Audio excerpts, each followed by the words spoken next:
நாளிதழிலே தனக்கென ஒரு பாணியை உருவாக்கி மக்களிலே நல்ல ஆதரவு பெற்ற ஜோதிடர் அன்பு சகோதரி ஆனந்தி மேடம் அவர்களை பேச வருமாறு அன்புடன் அழைக்கிறோம். பத்திரிக்கையில் ஜோதிட பலன் போடுறது ஒன்றும் சாதாரண விஷயம் இல்லை. ஏன்னா நிறைய கமெண்ட்ஸே இந்த பத்திரிகை மூலியமாக தான் வரும். அதை எதிர்கொண்டு நிறைய ஒரு போராட்ட குணமுள்ள ஒரு பெண்மணி நல்ல விஷயங்களை நல்ல முறையாக கொடுக்கக்கூடிய அன்பு சகோதரி ஆனந்தி அவர்களை செந்தூரான் அறக்கட்டளையின் சார்பாக பேச வருமாறு அழைக்கிறோம். அனைவருக்கும் வணக்கம். நான் ஜோதிடர் ஆனந்தி, சேலம். எனக்கு உடலும் உயிரும் தந்த தாய் தந்தையருக்கு தலை வணங்குகிறேன். ஜோதிட ஞானம் வழங்கிய அனைத்து ஜோதிட குருமார்களின் பொற்பாதங்களை நமஸ்கரிக்கிறேன். ஸ்ரீ செந்தூரான் ஜோதிட அறக்கட்டளை நடத்தும் 11வது மாதாந்திர கருத்தரங்கிற்கு வருகை தந்திருக்கும் அனைத்து ஜோதிட ஆர்வலர்களையும் ஜோதிட ஆசான்களையும் வருக வருக என வரவேற்கிறேன்.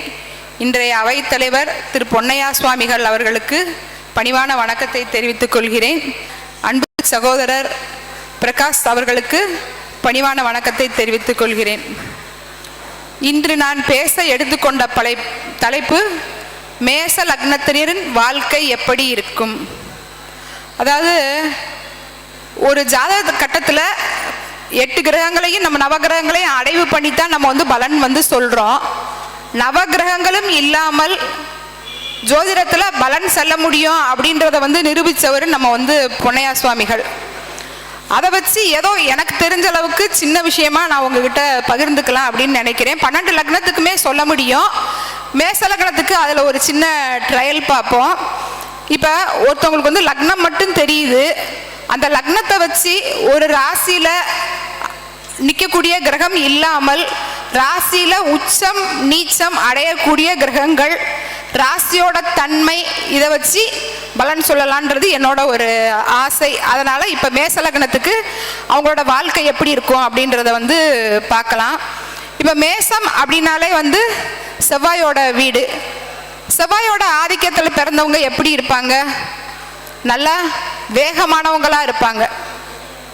எப்பயுமே கோபமானவங்களாக இருப்பாங்க. அவங்களுக்கு தன்னோட லட்சியங்கள், எண்ணங்கள், கனவுகள் இது மட்டும்தான் பிரதானமாக இருக்கும். அடுத்தவங்களை பற்றி யோசிக்கிறத விட தன்னை பற்றி அதிகமாக யோசிப்பாங்க அப்படின்னு நம்ம சொல்லலாம். அதே மாதிரி அவங்களுக்கு ஏதாவது செவ்வாய் அப்படின்றதுனால தழும்புகள், வெட்டுக்காயங்கள் இதெல்லாம் முகத்தில் இருக்கும் அப்படின்றது சொல்லலாம். இப்படி ஒருத்தவங்களோட குணத்தை அந்த ராசியை வச்சே சொல்லலாம். இப்போ மேசம் அப்படிங்கிறது ராசியோட தன்மையை பொறுத்த வரைக்கும் நெருப்பு ராசி, அது சரராசி. அப்போ சரம் அப்படின்ற தத்துவம் மேசத்தில் இருக்கிறனால அந்த மேச ராசியிலையோ மேச லக்னத்திலையோ பிறந்தவங்க அதிகமாக உழைக்கக்கூடிய தன்மை உடையவங்களாக இருப்பாங்க. எப்பயுமே இயங்கிக்கிட்டே இருப்பாங்க.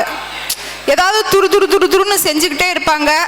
யாரையும் எதிர்பார்க்க மாட்டாங்க. தன்னுண்டு வேலை உண்டு அப்படின்னு இருப்பாங்க.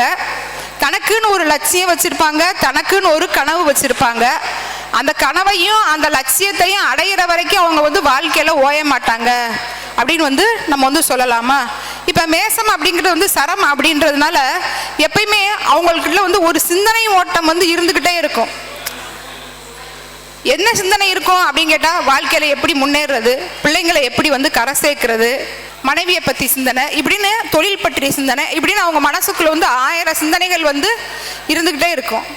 அதே மாதிரி இப்ப மேசம் அப்படிங்கிறது நெருப்பு அப்படிங்கிறதுனால கோபம் வந்தா அவங்கள போல யாருக்குமே கோபம் வராது. அது சரம் அப்படிங்கிறதுனால அந்த கோபத்தை கோபம் இருக்கிற இடத்துல குணம் இருக்குன்னு சொல்லுவாங்க இல்லையா, அந்த குணத்தை பிரதானப்படுத்தி கோபத்தை கட்டுப்படுத்தக்கூடிய தன்மை படைச்சவங்களும் சொல்லலாம்.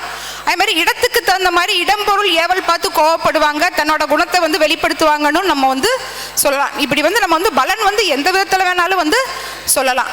இப்ப மேசத்துல ராசியிலே உச்சமாகிற கிரகம் சூரியன், அதிலே நீச்சமாகிற கிரகம் சனி பகவான்.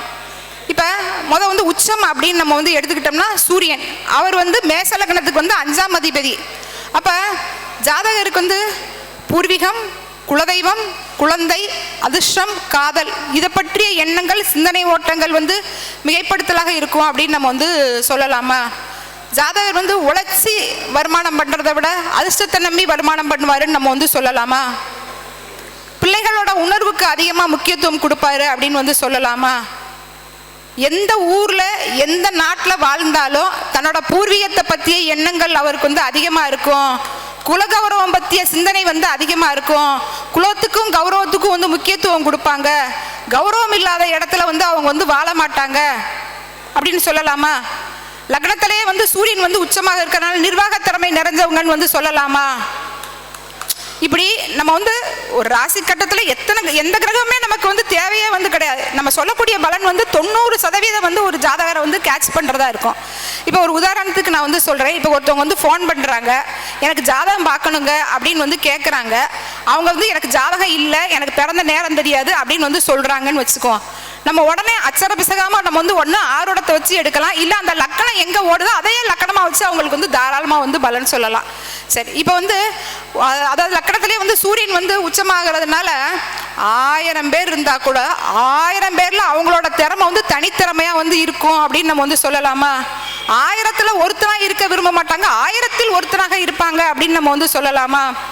அதே மாதிரி இப்போ அவங்களுக்கு பிறக்கக்கூடிய குழந்தைகள் வந்து ஜாதகர மாதிரியே வந்து புகழ், அந்தஸ்து, கௌரவத்தை வந்து விரும்புகிறவங்க அப்படின்னு வந்து நம்ம வந்து சொல்ல முடியும் இல்லையா? சரி, இப்போ வந்து லக்னத்துக்கு நம்ம வந்து நிறையா கொஞ்சம் வந்து ஓரளவுக்கு வந்து சொல்லிட்டோம். ஒரே பாகவத்துக்கே சொன்னால் வந்து எல்லாருக்கும் அது போரிங்காக இருக்கும் இல்லையா? இப்போ வந்து 2ஆம் இடத்தை வந்து நம்ம வந்து எடுத்துக்குவோம். 2ஆம் இடத்துல வந்து 2ஆம் வீடு அப்படிங்கிறது வந்து சுக்கிரனோட வீடா? அப்போ வந்து இவங்க வந்து அழகு ஆடம்பரத்துக்கு வந்து முக்கியத்துவம் கொடுப்பாங்கன்னு நம்ம வந்து சொல்லலாம். அதுமாதிரி தோற்ற பொலிவு நிறைஞ்சவங்க அப்படிங்க. செவ்வாயோட வீடு அப்படின்றதுனால அவங்க வந்து கரடு முரடான தோற்றம் இருந்தால் கூட தன்னை வந்து அழகுபடுத்திக்கிறதுல வந்து அவங்களுக்கு வந்து ஆர்வம் இருக்கும் அப்படின்னு நம்ம வந்து சொல்லலாம். அதே மாதிரி கலைநயம் மிகுந்த பேச்சுத்தன்மை அவங்கக்கிட்ட இருக்கும். இடம்பொருள் பார்த்து வந்து பேசுவாங்க அப்படின்னு நம்ம வந்து சொல்லலாம். இதே 2ஆம் இடத்துல வந்து உச்சமாகிற கிரகம் வந்து சந்திரனா? அப்போ அந்த சந்திரன் வந்து மேச லக்னத்துக்கு வந்து 4ஆம் அதிபதியா? அப்போ ஜாதகருக்கு தாய் மூலமாக வருமானம் உண்டு அப்படின்னு வந்து சொல்லலாமா? அதாவது 4ஆம் அதிபதி 2ஆம் இடத்துல வந்து உச்சமாகிறாரு. அப்போ அவங்களுக்கு வந்து தாய் வழி மூலமாக வருமானம் வரும் அப்படின்றத நம்ம வந்து எளிமையாக சொல்லலாம். பலன் எடுக்கிறதுக்கு நம்ம வந்து சங்கோச்சப்பட வேண்டியதோ கஷ்டப்பட வேண்டிய அவசியமே வந்து கிடையாது.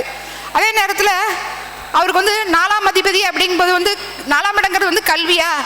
அப்போ கற்ற கல்வி அவருக்கு வந்து பயன் தரும் அப்படின்றது சொல்லலாமா? அவர் கற்ற கல்வி மூலமாக வந்து வருமானம் சம்பாதிப்பார் அப்படின்னு சொல்லலாமா? அதுமாதிரி 4 குடையவன் 2ஆம் இடத்துல இருக்கிறனால தாயார் வந்து ஆசிரியராக இருக்கிறதுக்கு வாய்ப்பு இருக்கு அப்படின்னு வந்து சொல்லலாமா? அதுமாதிரி 4ஆம் அதிபதி 2ஆம் வந்து உச்சமாகிறதுனால தாயோட பேச்சுக்கு அவர் கட்டுப்படுவார், தாயார் என்ன சொன்னாலும் அவர் வந்து கேட்பாரு அப்படின்னு வந்து சொல்லலாமா?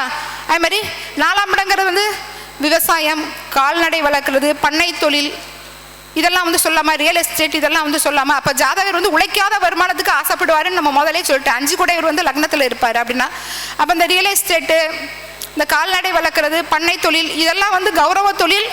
ஓரளவுக்கு வந்து அவங்களுக்கு வந்து எளிதான வருமானத்தை வந்து எதாவது அதுக்கெல்லாம் வந்து அவங்க கஷ்டப்படணும்னு அவசியம் இல்லை, ஆள் போட்டே வந்து வேலை வந்து பார்த்துக்கலாம் இல்லையா? அது மாதிரி அவங்களுக்கு வந்து இருக்கும் அப்படின்றத நம்ம வந்து சொல்லலாம். சரி, இப்போ 2ஆம் அதிபதி வந்து சுக்கிரன். அவர் வந்து 12ஆம் இடத்துல வந்து உச்சமாகிறாரு, 6ஆம் இடத்துல வந்து நீச்சமாகிறாரு. அப்போ ஜாதகருக்கு வரக்கூடிய வருமானங்கள் வந்து எப்படி இருக்கும்? குடும்பத்துக்கு வந்து தேவைக்கு போதுமானதாக இருக்குமா, போதுமற்றதாக இருக்குமா? 2ஆம் அதிபதி 12ஆம் இடத்துல உச்சமாகிறாரு, 2ஆம் அதிபதி 6ஆம் இடத்துல வந்து நீச்சமாகிறாரு. அப்போ ஜாதகருக்கு வரக்கூடிய வருமானங்கள் போதுமானதாக இருக்குமா? போதுமானதாக இருக்கும்.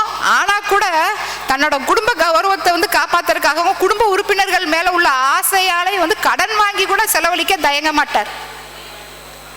குடும்பத்துக்காக வந்து சுபவிரயங்கள் வந்து நிறையா பண்ணிக்கிட்டே இருப்பார்.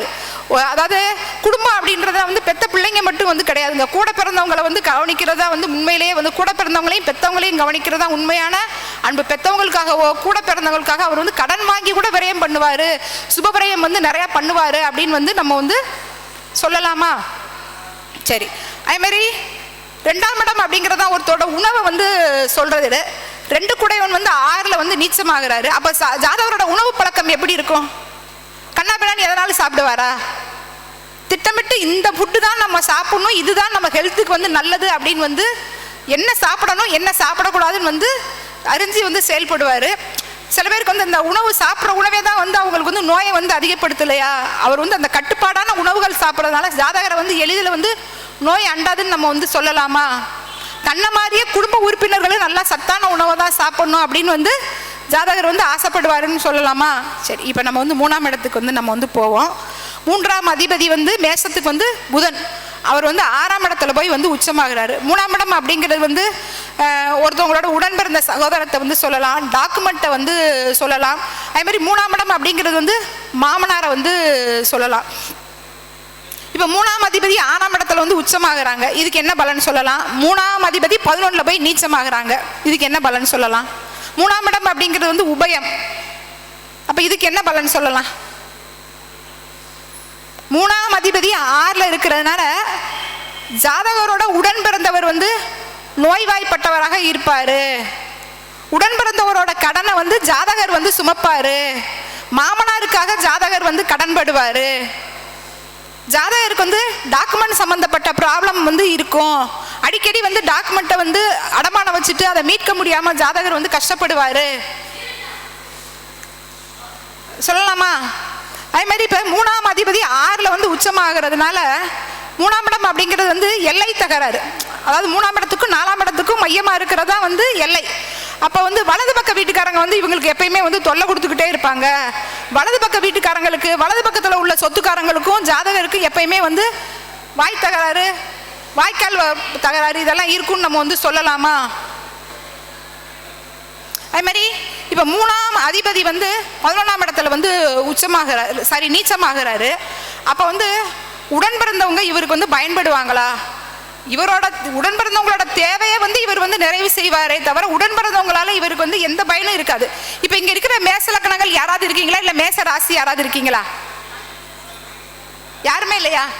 நான் சொல்றது எல்லாம் உங்களுக்கு சரியா இருக்கா? 100% சரியா இருக்கா? ஜோதிடத்தை பொறுத்த வரைக்கும் நம்ம வந்து 100% எதுவுமே வந்து சொல்ல முடியாது.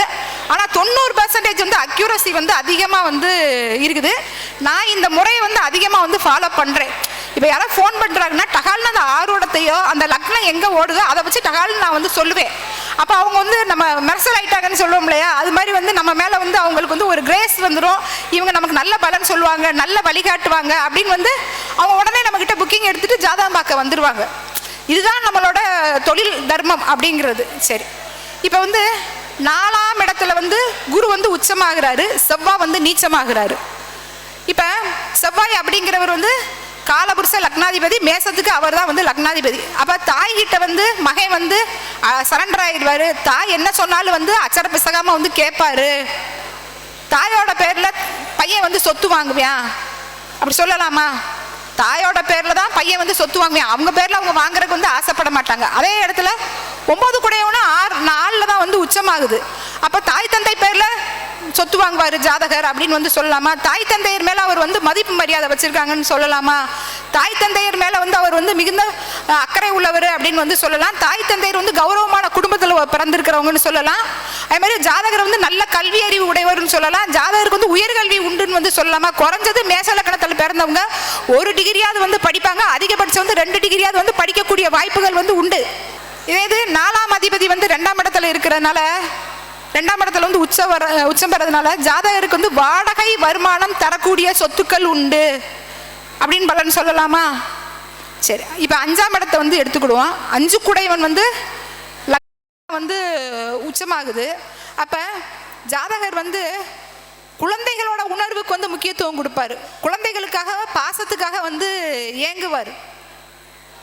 பிள்ளைங்க என்ன சொல்றாங்களோ அதை கேட்டு ஜாதகர் வந்து தன்னை வந்து மாத்திக்குவார். தன்னோட உணர்வுகளை விட பிள்ளைகளோட உணர்ச்சிகளுக்கு வந்து முக்கியத்துவம் கொடுப்பாரு. 5ஆம் இடம் தான் வந்து அதிர்ஷ்டமா, ரேஸு, பங்குச்சந்தை, லாட்ரி இது மாதிரி விஷயத்துக்கு வந்து ஜாதகருக்கு வந்து ஆர்வம் வந்து அதிகமாக இருக்கும் அப்படின்னு நம்ம வந்து சொல்லலாம். அதே மாதிரி 5ஆம் இடத்துல வந்து எந்த கிரகமும் வந்து நீச்சம் வந்து கிடையாது. 5ஆம் அதிபதி வந்து ஆட்சியிலே தான் வந்து இருப்பார். 5ஆம் இடத்துல வந்து எந்த கிரகமும் வந்து நீச்சம் இல்லாதனால பிள்ளைங்களும் வந்து குலகௌரவத்தை காப்பாற்றக்கூடிய பிள்ளைகளாக வந்து பிறந்திருக்காங்க அப்படின்னு வந்து சொல்லலாம். இப்போ 5ஆம் இடம் தான் வந்து காதல். இப்போ ஒரு மேச லக்னம் இருக்கிறாங்க, அவங்க வந்து காதலிக்கிறாங்க, அவங்க காதலில் அவங்க வந்து வெற்றி பெறுவாங்களா? மேச லக்னத்தினர் தன்னோட காதலில் வெற்றி ஆகுவாங்களா? 5 குடையவன் 7ல் வந்து நீச்சம். 5 குடையவன் வந்து லக்கணத்திலே உச்சம். காதல் எண்ணம் அவருக்கு மிகுதியாக இருக்கும். கண்டிப்பாக வாழ்நாளில் அவர் வந்து காதலிப்பார். ஆனால் 5 குடையவன் வந்து 7ல் வந்து நீச்சமாகிறதுனால காதலாகத்தான் இருக்குமே தவிர அது வந்து திருமணத்தில் முடியாது. அப்படி திருமணத்தில் முடிஞ்சாலும் கொஞ்சம் வந்து மனக்கசப்போட தான் வாழ்கிற மாதிரி இருக்கும் அப்படின்னு நம்ம வந்து சொல்லலாம். இப்போ 6ஆம் இடத்துக்கு வந்து நம்ம வந்து ஏற்கனவே வந்து சொல்லிட்டோம். ஜாதகர் வந்து குடும்பத்துக்காக வந்து கடன்படுவார், வருமானத்துக்கு மீறி கடன்படுவார், இதெல்லாம் நம்ம வந்து சொல்லிட்டோம். இப்போ திருமண வாழ்க்கையை வந்து எடுத்துக்கோங்க. ஒரு ஜாதகரோட திருமண வாழ்க்கையை எடுத்துக்கோங்க. குறிப்பாக மேச லக்னத்தில் மேச ராசியில் பிறந்தவங்களோட திருமண வாழ்க்கையை எடுத்துக்கோங்க. 7ஆம் இடம் தான் வந்து திருமண வாழ்க்கையை பற்றி சொல்கிற இடம். 7ஆம் அதிபதி அப்படின்னு சொல்லக்கூடிய சுக்கிரன் வந்து 12ஆம் இடத்துல போய் வந்து உச்சமாகிறாரு. 7ஆம் அதிபதி 6ல் போய் வந்து நீச்சமாகிறாரு. இவங்களுக்கு திருமண வாழ்க்கை எப்படி இருக்கும்? சரி, 7ஆம் அதிபதி 12ல் போய் வந்து உச்சமாகறாங்க.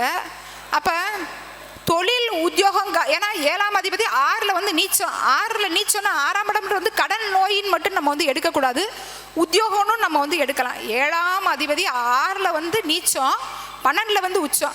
அப்போ தொழில் உத்தியோகம் காரணமாக அடிக்கடி வந்து தம்பதிகள் வந்து பிரிஞ்சு வாழ்வாங்க, இல்லை கருத்து வேறுபாடு காரணமாக பிரிஞ்சு வாழ்வாங்க, இல்லை பொருளாதார குற்றம் காரணமாக தம்பதிகள் வந்து பிரிஞ்சு வாழ்வாங்க, இல்லை அவங்களுக்குள்ள விவாகரத்து நடக்கும்னு வந்து சொல்லலாம்.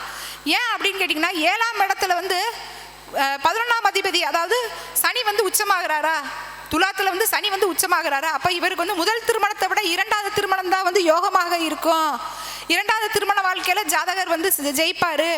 2வது திருமணத்தில் அவர் வந்து கூட்டு தொழில் வந்து பண்ணுவார். ஏன்னா 11 குடையவன் 7ல் வந்து உச்சம் அப்படிங்கிறதுனால அவர் வந்து நண்பர்கள், தொழில் கூட்டாளிகள், வாடிக்கையாளர்கள், வாழ்க்கை துணை இவங்க மூலமாக வந்து அவர் வந்து கூட்டு தொழில் பண்ணுவாருன்னு நம்ம வந்து சொல்லலாமா?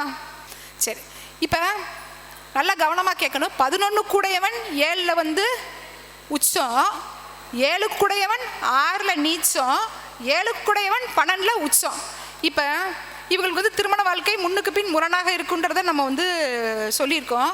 இதே நேரத்தில் ஒரு விஷயத்தை நம்ம வந்து நல்லா வந்து பாயிண்ட் அவுட் பண்ணணும். 6ஆம் இடங்கிறதா வந்து உத்தியோகமாக நிறையா பேர் பாருங்கள் மனைவி வருமானத்தில் வாழ்கிறவங்களாக வந்து இருக்கிறாங்க. 7 குடைவன் 6ல் வந்து நீச்சம் பெறதுனால மனைவி வந்து வெகுளியாக வந்து இருக்கிறாங்க. சம்பாதிச்சு கணவனுக்கு வந்து கொடுத்துக்கிட்டே வந்து இருக்கிறாங்க. மனைவியோட வருமானத்தில் வாழக்கூடிய கணவனாக வந்து இருக்கிறாங்க. இதே தான் ஆணாக இருந்தால் பெண் வந்து வருமானம் பத்தலைன்னு வாங்கி செலவு பண்ணி ஜாதகரை வந்து கடனாளியாகவும் ஆக்குறாங்கன்னு நம்ம வந்து சொல்லலாமா? இப்படி வந்து ஜோதிடம் வந்து பெரிய கடலுங்க. நம்ம வந்து எந்த விஷயமே தேவையில்லை, நம்ம பாட்டுக்கு வந்து பலன் வந்து சொல்லிக்கிட்டே வந்து போகலாம். 7ஆம் இடங்கிறது வந்து சரம், துலம் வந்து சரம். அப்போ கணவனும் மனைவியும் வந்து ஓரளவுக்கு வந்து விட்டு கொடுத்து போகிறவங்களா வந்து இருப்பாங்க. கணவரோட இயலாமையை மனைவி பயன்படுத்துவா, மனைவியோட இயலாமையை கணவன் பயன்படுத்துவான்னு வந்து சொல்லலாமா? கணவன் மனைவி 2 பேருமே வந்து வெகுளியாக இருந்தாங்கன்னா அங்கேயும் வந்து கஷ்டம் இல்லையா? 3வது ஒருத்தவங்க வந்து ஏமாற்றிட்டு போயிடுவாங்களையா? இங்கே என்ன நடக்குது அப்படின்னு கேட்டிங்கன்னா, இப்போ தம்பதிகள் வந்து வாக்கிங் போகிறாங்கன்னு வந்து வச்சுக்கோங்க. அதாவது 2மே வந்து சரம், லக்னமும் சரம், 7ஆம் இடமும் வந்து சரம். ஒரு வாக்கிங் போகிறாங்க அப்படின்னு கேட்டிங்கன்னா கணவர் வந்து அவரோட ஃப்ரெண்டை வந்து கூடையே கூட்டிகிட்டு வருவார். அதாவது அவருக்கும் அவங்களுக்கும் வந்து இல்லீகல் கான்டாக்ட் இருக்கும். அதை கூட வந்து மனைவிக்கு வந்து தெரியாது. கணவரை பற்றி அவங்க வந்து ரொம்ப நல்ல அபிப்பிராயம் வந்து வச்சுருப்பாரு. ஆனால் அது கணவரோட ஃப்ரெண்டு அப்படின்றது வந்து ஜாதகருக்கு வந்து தெரியாது. அந்த அளவுக்கு வந்து ஏமாந்தவங்களாக வந்து இருப்பாங்க அப்படின்னு வந்து சொல்லலாம். அதே மாதிரி இந்த 11-7 காம்பினேஷன் இங்கே இந்த இடத்துல வர்றதுனால கூட்டு தொழில் வந்து அபரிமிதமான லாபத்தை வந்து இவங்களுக்கு கொடுக்குது அப்படின்னு வந்து சொல்லலாம். லக்னாதிபதியே வந்து அட்டமாதிபதியாக வந்து வராரு. இதே இது லக்னாதிபதி வந்து 10ஆம் இடத்துல வந்து உச்சமாகிறாரு. லக்னாதிபதி வந்து 8ஆம் இடத்துல வந்து ஆட்சி பலம் பெற்றால், மேச லக்னத்துக்கு லக்னாதிபதி வந்து 8ஆம் இடத்துல ஆட்சி பலம் பெற்றால் ஜாதகருக்கு வந்து அடிவயிறு சம்பந்தமான உடல் உபாதைகள் வந்து வர்றதுக்கு வாய்ப்பு அதிகமாக இருக்குது. பெண்ணாக இருந்தால் கர்ப்பப்பை சார்ந்த பிரச்சனைகள், ஆணாக இருந்தால் யூரினரி இன்ஃபெக்ஷன், கல்லடப்பு, பைல்ஸு, இந்த மாதிரியான ப்ராப்ளங்கள் வர்றதுக்கு வாய்ப்புகள் வந்து அதிகமாக வந்து இருக்கும். அதே மாதிரி இவங்களுக்கு ஒரு நல்லது நடந்தாலும் இவங்களே தான் காரணமாக இருப்பாங்க, ஒரு கெட்டது நடந்தாலும் இவங்களே தான் வந்து காரணமாக இருப்பாங்க. ஏன்னா லக்னாதிபதியா அட்டமாதிபதியா, அப்போ இவங்களுக்கு வரக்கூடிய நல்லது கெட்டது இரண்டுக்குமே வந்து ஜாதகர் தான் வந்து பிரதானமான காரணமாக வந்து இருப்பார். அதே மாதிரி லக்னாதிபதியே அட்டமாதிபதியாக இருந்தால் ஒரு கேஸோ ஒரு வம்போ வழக்கோ வந்து அதை எப்படி ஹேண்டில் பண்ணுறதுன்னு வந்து தெரியாது. இப்போ மேசம் வந்து சரம், விருச்சகம் பண்ணுறதாக வந்து இருக்கும். லாங் டூரேஷனை இப்போ ஒரு விவாகரத்து வழக்குக்கு போனால் கூட அது பலகாலம் வந்து இழுத்துக்கிட்டே இருக்கிற மாதிரியே வந்து இருக்கும். இப்போ லக்னாதிபதியே வந்து அட்டமாதிபதியாக வந்து இருக்கிறதுனால இவங்களுக்கு வந்து திடீர் அதிர்ஷ்டம், விபரீத ராஜயோகமும் வந்து உண்டு. இப்போ ஏதோ ஒரு ஆக்சிடென்ட் நடக்குதுன்னு வச்சுக்கோங்களேன், அவங்க ஒரு லைஃப் இன்சூரன்ஸ் எடுக்கலைன்னா கூட அந்த ஆக்சிடென்ட் ஆகி அவங்க ரெக்கவர் ஆனதுக்கப்புறம் அவங்களுக்கு ஏதாவது ஒரு பணம் கிடைக்குதா? இது வந்து அதிர்ஷ்டம்னு சொல்லலாமா? விபரீத ராஜயோகம்னு சொல்லலாமா? விபரீதம் ஏற்பட்டப்பறம் தான் விபரீத ராஜயோகம் வந்து வரும். அதாவது ஒரு கெட்ட விஷயம் நடந்து அந்த கெட்ட விஷயத்தால் நடக்கக்கூடிய ஒரு அதிர்ஷ்டம் தான் வந்து விபரீத ராஜயோகம்னு நம்ம வந்து சொல்கிறோம். இப்போ அதே 9ஆம் அதிபதி அப்படிங்கிறது வந்து குரு. அது வந்து உங்களுக்கு வந்து காலபுருஷப்படி வந்து உபயமாக வந்து வருவார். 9ஆம் அதிபதி குரு வந்து எங்கே வந்து உச்சமாகிறாரு? 4ஆம் இடத்துல வந்து உச்சமாகிறாரு. அப்போ ஜாதகருக்கு வந்து தாய் வழி சொத்தும் உண்டு, தந்தை வழி சொத்தும் உண்டுன்னு வந்து நம்ம வந்து சொல்லலாம். சரி, இப்போ 8ஆம் இடத்தை வந்து சொல்லும்போது வந்து ஒரு விஷயம் வந்து சொல்ல விட்டு போச்சு. 4ஆம் அதிபதி சந்திரன் வந்து 8ஆம் இடத்துல வந்து உச்சமாகிறாரா? சரி, நீச்சமாகிறாரு. அப்போ தாய்க்கு வந்து சர்ஜரி உண்டு, தாய்க்கு வந்து தீராத நோய் உண்டு, தாய் வந்து மனநோயாளி அப்படின்னு வந்து சொல்லலாமா? தாயால் ஜாதகர் வந்து நிறைய வந்து விரயத்தை சந்திப்பார். தாய்க்கு வந்து நிறைய வந்து வைத்திய செலவு பார்த்து ஜாதகர் வந்து கடனாளி ஆகுவார். இப்போ 9ஆம் அதிபதி அவங்களுக்கு வந்து குரு, அது வந்து உபயம். அந்த 9ஆம் அதிபதி 4ஆம் இடத்துல போய் வந்து உச்சமாகிறாரு. அப்போ தந்தை வந்து கௌரவமான தொழில் செஞ்சவர் அப்படின்னு நம்ம வந்து சொல்லலாம். ஆனால் அந்த 9ஆம் அதிபதியே 10ஆம் இடத்துல போய் வந்து நீச்சமாகிறாரு, தொழில் ஸ்தானத்தில் போய் நீச்சமாகிறாரு. அப்போ ஜாதகரோட தந்தை வந்து தொழிலால் வந்து தோத்தவர், தொழிலில் வந்து அவர் வந்து பெருசாக வந்து சாதிக்கலை சொல்லலாமா? அதே மாதிரி 9ஆம் அதிபதி 10ல் வந்து நீச்சமாகிறது அப்படின்றத, 10ஆம் இடம்ங்கிறது வந்து கர்மஸ்தானங்க. ஜாதகருக்கு வந்து முக்கியமான கர்ம காரியங்களில் வந்து கலந்துக்க முடியலை அப்படின்னு வந்து சொல்லலாம். அதே மாதிரி லக்னாதிபதியே வந்து 10ஆம் இடத்துல வந்து உச்சமாகிறதுனால ஜாதகருக்கு வந்து பல தொழில் ஞானம் வந்து உண்டு. ஒன்றுக்கு மேற்பட்ட தொழில் செய்யக்கூடிய அளவுக்கு ஜாதகருக்கு வந்து தொழில் ஞானம், தொழில் திறமை வந்து உண்டு. குறிப்பாக வந்து அவர் வந்து என்னென்ன மாதிரியான தொழில் செய்வாங்க அப்படின்னு கேட்டிங்கன்னா, ரியல் எஸ்டேட்டு, கட்டுமானத்துறை, விவசாயம். ஏன்னா மேசமும் சரம், மகரமும் வந்து சரம். மகரம் அப்படிங்கிறது வந்து நிலராசி. அப்போ நிலம் சம்மந்தப்பட்ட தொழில்கள், பூமி சம்மந்தப்பட்ட தொழில்கள்லாம் ஜாதகர் வந்து பெரிய டாப்பர் ஆகுவாருன்னு வந்து சொல்லலாமா? நீங்கள் நல்லா கவனிச்சு பாருங்கள், ஒரு மேச லக்னத்தில் பிறந்தவங்க பெரும்பான்மையாக வந்து அந்த பூமி சம்மந்தப்பட்ட தொழில்களில் தான் பெரிய லெவலில் வந்து ஜெயிக்கிறாங்க, பெரிய லெவலில் வந்து சம்பாதிப்பாங்க. அவங்களோட சம்பாத்தியம்லாம் சின்ன லெவலெல்லாம் வந்து இருக்காது, ரொம்ப பெரிய லெவலில் தான் வந்து இருக்கும். குறிப்பாக வந்து கோடிக்கணக்கில் தான் வந்து இருக்கும். இதே இவங்களுக்கு வந்து 11ஆம் அதிபதி வந்து லக்னத்தில் வந்து நீச்சமா?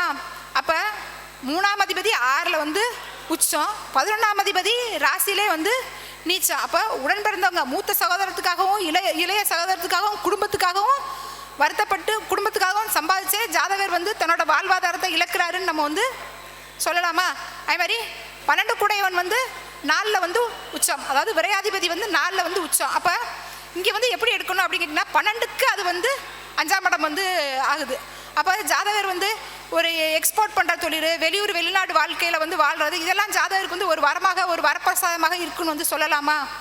இப்படி வந்து ஜாதகம் வந்து சொல்கிறது வந்து ரொம்ப ரொம்ப எளிமைங்க. நான் வந்து இப்போ ரொம்ப பாயிண்ட்டை ரொம்ப கம்மியாக ஒவ்வொரு கட்டத்துக்கும் வந்து சும்மா 2 பாயிண்ட்டு உதாரணத்துக்காக தான் வந்து சொன்னேன்.